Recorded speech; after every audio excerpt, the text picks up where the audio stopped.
Hello, everyone, and thank you for joining us on the third edition of the NewsWhip Pulse. I'm Paul Quigley, CEO at NewsWhip, and joining me once again is Benedict Nicholson, who heads the NewsWhip Research Centre. This is an unusual pulse because it's not live. We're doing this to record and put up on YouTube. We did a discussion a little bit like this one on Friday, but I forgot to record it. So that's the dangers of live, is you don't record it, ironically. So we know, because we've talked about some of these topics on Friday, that today's discussion is going to take some pretty strange turns. We're going to be delving into the weird world of massively influential political writers and reporters. What I said is, it's you've heard of the intellectual dark web.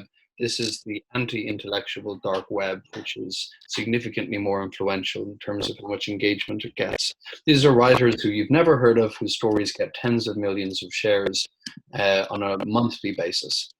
So I want to open by asking anyone watching this a question, which is to call to mind the most influential reporters in your field.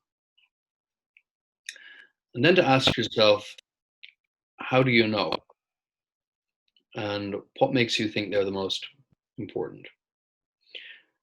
And if you're like a lot of people in media and comms, you're going to be judging by the masthead, who's writing at tier one publications like the Times or the Post. You're going to be perhaps looking at follower count or how vocal or active someone is there. But for some years, people have actually been using NewsWhip data to answer that question in a more data-informed way, and one that looks more directly at social influence, including engagement and content. It's what Steve Rubell at Edelman call us Moneyball for media. So that data used to be a little bit buried in our platform, more access through analytics than through Spike or real-time platform, but now we've really pulled it forward with a new feature release called Top Author Leaderboards. So before we delve into the weird and wacky world of the most influential journalists in the world, I'd like to ask Ben to spend just 2 minutes walking through this so we understand where the data is coming from. Yeah, thanks, Paul, and thanks for having me again. again, I suppose this time. I'll just share my screen here so that everyone can see what I'm talking about. So this is the view that I'm sure a lot of people are familiar with in NewsWhip Spike, which is the dashboards view. Things you'll recognize, like the top web articles, top Facebook posts, top tweets, as you can see here. And this is just a dashboard that I had preloaded on the NFL, because that's a big topic that started last week. Obviously, you can see lots of highly engaged news. The new thing that Paul is talking about is on the left here, which is the top author leaderboards. And if we can click into that, we can see who those top authors are by their name and by who they're writing for. And if you can see, if I can hover over here, you can see what those total interactions actually constitute and how that breakdown is for each of those authors. So you can see for Dylan Gwynn here, that's 42,000 shares, 180,000 comments, and almost 300,000 likes. And then we have the number of articles that person has written, and the average interactions, which is a pretty simple calculation of just dividing the total interactions by the number of articles written, which is, fairly simple. But what's maybe most interesting here is, obviously this is an NFL search. Breitbart is the top, an author for Breitbart is the top author here, which is interesting. So we can click in and see why that is and look at the articles that this person's written. And this is all around the season opener, when the Chiefs and the Texans stood arm in arm and had a moment of unity. And there's a lot of stuff there, like NFL ratings crash for woke season opener. So criticizing those moments of unity really did get a lot of engagement. Which is interesting. You can see lots of different articles on similar themes written by this person. ESPN's televised protesting players rather.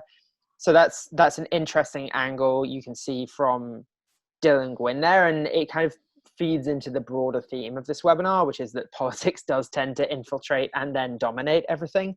When we looked at it, and before, to be clear, sorry to interrupt, Ben. When we look at this, so we see the most shared writers about the NFL are not sports writers, at least in the last week. Yeah, It's mostly. culture wars, and it's very much coming from one side on it. It looks like Breitbart, and the Blaze being there. And they're the Yeah. people who are writing the stories about NFL getting the most shares. Yeah, it's Sean Hannity, scrolling down, sarahpalin.com. The one exception being Darrell Lincoln from Total Pro Sports. So we can see there, and these are more maybe traditional sports articles, but again, you see that same moment there of fans booing during the moment of unity. And this is just an interesting way of looking at it, because if we look back at the top article, it's not by someone that wrote any of those stories. So this was a USA Today one, which I think he's in the top 10, but he's not there in amongst the top 5. So somebody writing consistently about this thing has managed to achieve more engagements in the last week than the person that wrote the top article, which is a really interesting thing. So one article versus someone consistently writing stories, and those are two different approaches that one could take with this. It's just an interesting contrast between the top article and who the top author is. Great. And what I love about this feature as well is we're looking at NFL. It's been topical this week, but in seconds we can do any search and we can see who are the most influential writers on vegan diets, oral health, whatever the thing is we want, over whatever timeline we want. So, for looking for micro influencers and emergent trends, you can see who were the people who are dominating those. So I think that's going to be a really interesting use case for this data. Yeah, I think so. So, okay, then, thanks for introducing where the data is coming from. So, but let's step back then and look at who are the most shared authors currently. Maybe we could start with kind of the top tier publications. Who are the people getting shared from those? Yeah, so I think that's a good point. I think what we want to do here, I'll just present here, is look at not just who are the top authors. We'll get into that, but this is looking specifically at who the top authors at the top publications are. And by top publications, my definition for that here, when I was doing this research, is any publication that consistently appears in our monthly Facebook rankings of the top publications on Facebook. And you can see here that there is a significant dominance for Fox News. So I think 7 of the top writers are Fox News, or 6 of the top writers are Fox News writers. And then a few from HuffPost and 1 from NBC as well. And you've got a range among the top 10 of 19 million to 33 million engagements. And that's for the year so far for this. Incredible. And yeah, the person who's on top there, Brooke Singman, tell us a little bit about these writers, because I'm not familiar with a lot of these. Sure. These journalists. Yeah, so as I said before, it is mostly politics. And I think, first of all, I'll show the writers at the publications. So these are the top publications we looked at: Fox, HuffPost, NBC, Daily Mail, CNN, The Times, The Post, and The Guardian.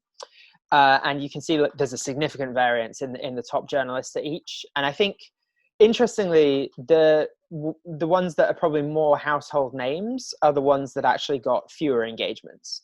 So people probably know Peter Baker, probably are aware of Jennifer Rubin, who Peter Baker is the White House correspondent for the New York Times.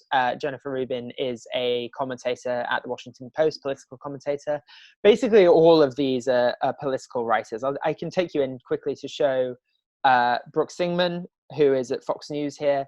You can see here she's writing pretty regularly, sort of 3 or 4 times a day, and it's all about the political side of things. She's a political reporter specifically.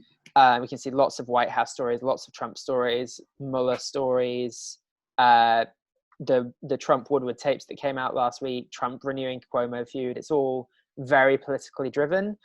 We can then look at someone like Mary Pappenfuss at the Huffington Post. Again, quite politicsy, but there's also some other things. She is a trends reporter, actually, rather than a politics specific reporter. So you can see, Samuel L. Jackson offers swearing lessons. It's politically connected, but it's not necessarily all political. There are some other things in there that she's writing about, which I think is interesting. What's surprising for me looking at those names as well, Ben, is that they would not be obvious without this Facebook data, without looking at their huge levels of article engagement. You look Yeah. at Brooke Singman on Twitter, she's got about 30,000 followers, which is probably middle of the pack for a national reporter at, NBC, CNN, or Fox. Some of them go into hundreds of thousands, but then look at the impact that her news has. Was that being driven by a lot of stories, or was there power law of just one or two stories that went super viral? No, it tends to be for these top authors, it tends to be a consistency. So it's rare that one hyper viral story will get you into the very top authors. So there's a consistency there. And as you say, it's interesting because it's not really driven by, they don't have their own Facebook pages with super high engagement. They don't have their own Twitter pages with millions of followers. It tends to be much more that they're writing about something that their audience is really engaged with. So they have an audience that they've built up over time. They have a niche within that, and they're writing those articles that are feeding that audience, and the audience is engaging with. That's a really interesting distinction. So it's not a distribution hack, because sometimes we've seen some publications rise up. They're hacking distribution in some clever way, or they've got a bunch of Facebook pages that they're using to. But this is genuine people sharing her stories. Yeah, people, and it's politics in the run up to an election year. So I mean, it makes sense in that sense. It's just it's interesting to see how much more engaged some people are than others, even when writing about that. Great. Well, look, let's expand our horizons beyond the kind of top tier and look at the wider universe of the most shared writers on Facebook, shall we, Yuan? Yeah. This is where it gets quite interesting, and I would guess that most people have not heard of, I would say, 50 to 70% of this list. There are 3 people from our previous list in Brooke Singman, Gregory, and Mary Pappenfuss. But here we are with 2 writers from theconservativeopinion.com and 1 writer from analyzingamerica.org. So Cambry Nelson, David Ruffle, and John Heltzel make up the top 3. And interestingly, Cambry Nelson and John Heltzel don't really have a digital footprint anywhere outside of theconservativeopinion.com. They may or may not exist. They may be aggregation bylines for people. But they are the most engaged bylines, if nothing else, of the year so far in looking at the top authors. There are some things that aren't political in here.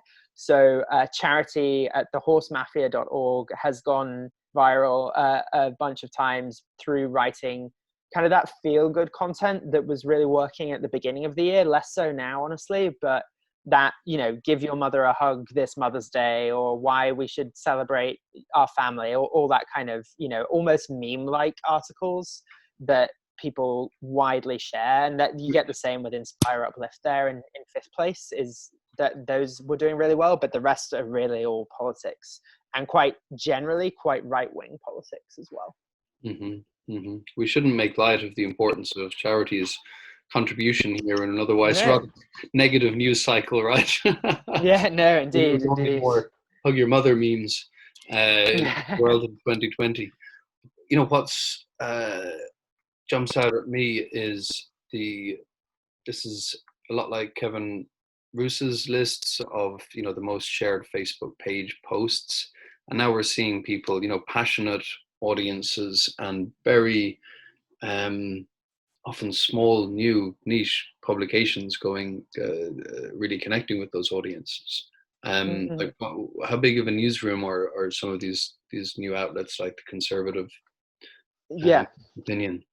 So I think you raise an interesting point there, in that, you think about the New York Times, and that's probably hundreds of authors, and the engagement for the New York Times, although it's massive for each individual author, it might be a fairly small share of that. Whereas we have the Conservative Opinion here that, as far as we can tell, has approximately 3 writers. Maybe there are others, but most of their engagement is shared amongst 3 writers. So obviously, if it's a highly engaged website, which it does seem to be, that's divided among fewer people. So each writer has a higher share of what that is. And I can just show you the Analyzing America really quickly, and the kind of stuff they're sharing for that is, is Antifa a terrorist organization? And you can see why this is. I've got a waiting for, I don't think we've got the right screen here. It looks like you're trying Oh to no, get a okay. whole bunch of Oh dear. internet Well, connection drama no, yeah, I don't know what's. Let me just stop the share there. It's mode freezing out on ads. me. Well, what we could do is invite people to go and look at Yeah. analyzingamerica.org or similar, because they're really just very they look ad driven, revenue Mm, driven kind of websites. Like what I see when I look at it is, you know, this trend in recent years of media breaking towards left or right. There's very few mm, outlets, the AP as we know being one of them, that will still be shared by the left and the right and regarded as doing true reporting, whereas a lot of media now is about framing events for an audience that want those events framed in a particular way, and the mhm, stories that are chosen to be selected by a publication and how those are reported are very much oriented around audience attitude. And mm. it seems like there's a big demand for this right wing stuff that the market is still meeting in pretty clumsy ways when we compare it with the much more mature market for center and center left perspectives. Yeah, I would actually even go a step further than that and say that a lot of the legacy media outlets, although they have sort of conservative columnists on file, so Jennifer Rubin is a conservative columnist at the Washington Post, it's not meeting that pro-Trump need that people are a lot of, there are a lot of Trump voters in America that genuinely love Donald Trump, and that's not really reflected in most legacy media.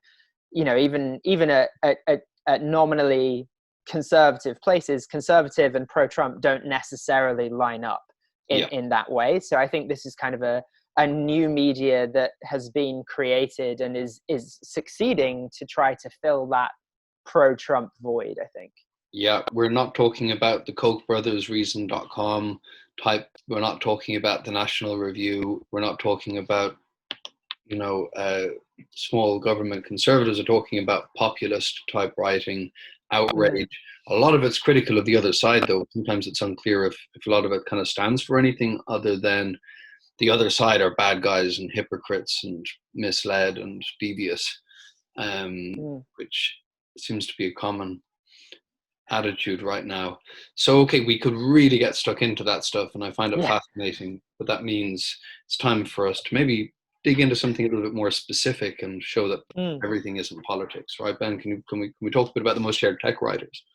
Yeah, so I mean, tech is something that has been very influential over the past, since the pandemic began, particularly, but even in the last year or so. So these are the top tech writers for the past 365 days. So this goes a little further back than we were looking at previously, just because they're less engaged as a group. And I think it's interesting here. I included the article count, which I think provides some interesting context for these numbers. So you have The Verge featured pretty prominently, and Ars Technica, which probably you would expect, and Wired and CNET. But then the New York Times features 3 times in the top 10 as well. And generally for authors that have written far fewer articles than they have, than some of their peers have at the more tech-driven websites. Mm-hmm. So Jack Nicklaus being in number 2 with 35 stories, he's getting 100,000-ish, or slightly less Mm. engagements per story, which looks like the highest in the table, is it? Yeah, that's the highest engagements per story, definitely. Yeah. But it's interesting because we looked before at how you might figure out what these people are writing about and what their audience is engaging with, and you can do that kind of successfully by looking at what has been successful for them. So these are very different scopes, even within tech broadly. If you're trying to find someone to pitch for a specific thing, for example, if you're in PR, Jack Nicklaus is going to write very different things to Taylor Lorenz. Jack writes much more about Silicon Valley more broadly, whereas Taylor Lorenz, even at 2 people at the Times, she's writing much more about the tech and culture and the emergence of new platforms and things like that. And then you have Adele Peters, who's much more focused on technology solving societal problems, so how tech might help with climate change, etc., things like that. So even within that top 5, you've got such a variance of what within tech these people are writing about, that there's so much granular detail you can go into, and figuring out whether you want to try and get one really powerful article from someone at the Times, for example, or a series from someone at The Verge or Ars Technica. There's so many decisions you can make based on this data that it provides a whole new world of opportunities. It really does, and I should add that for anyone who is a NewsWhip user, they can easily through the platform do that kind of drilling, look at the exact articles that writers are creating. And I think there's a new, more sophisticated version of kind of media relations and media planning, where you're trying to fit together an audience and a story, and who's the right journalist to tell that specific story and reach that audience, and looking at all of the data from their past engagement to triangulate that. And I think that's really interesting. It's going to be very different from working from media contact databases and the kind of old way of doing things. Yeah. Maybe we'll see people pitching our friends at Conservative Opinion. Yeah, maybe. Although maybe people want that audience in that context. It depends. Yeah, depends. That's really great, Ben. Well, we don't have an audience with us today because I'm an idiot. What we can do, especially for those who are tuning in ahead of 29th of September, is talk about the next edition of the Pulse, and we can also talk about the new election briefing that you're now running every day. So can you tell us a bit about both of those, please? I can, yeah. So just to announce our new-ish now election briefing. It launched last week as we record this, and it's a daily briefing looking at the top stories of every morning about the election, and then looking back over the past 24 hours to see which narratives have been the most engaged, because I just think it's a very important time as we head into the election to kind of know not only what journalists are writing about, but what the public is interested in, which I think is often something that's missing from a lot of coverage outside of polls. And then look at the top posts on social media every day about politics and spotlight an issue that either has been so dominant or that you might not have heard of if you're just reading, the mainstream news.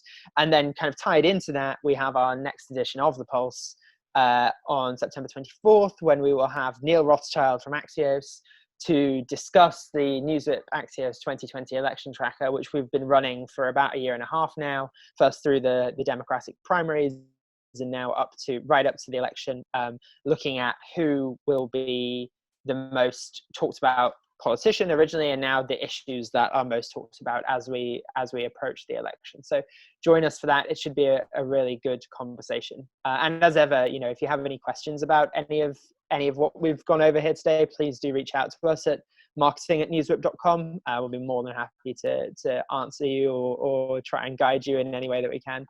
Or you can find Ben and I on Twitter, and we're super responsive because the Pulse is taking shape, as you can tell, because we're planning our agendas out only a couple of weeks, really, or maybe 2 episodes in advance, because the world is changing so quickly at the moment, and we want to give media and communications professionals a really good data-informed understanding of what's going on out there. And that means having great people like Neal on the show and diving deep into the data ourselves. So please DM us with any suggestions of things we can be covering. Definitely, yeah. Would really appreciate that. Okay, great. Well, Ben, I'm really excited to see the discussion with Neal very soon. So, and for everyone at home, thanks for viewing. Please subscribe, and we'll see you at the next edition. Thanks, everyone. Bye. Bye-bye.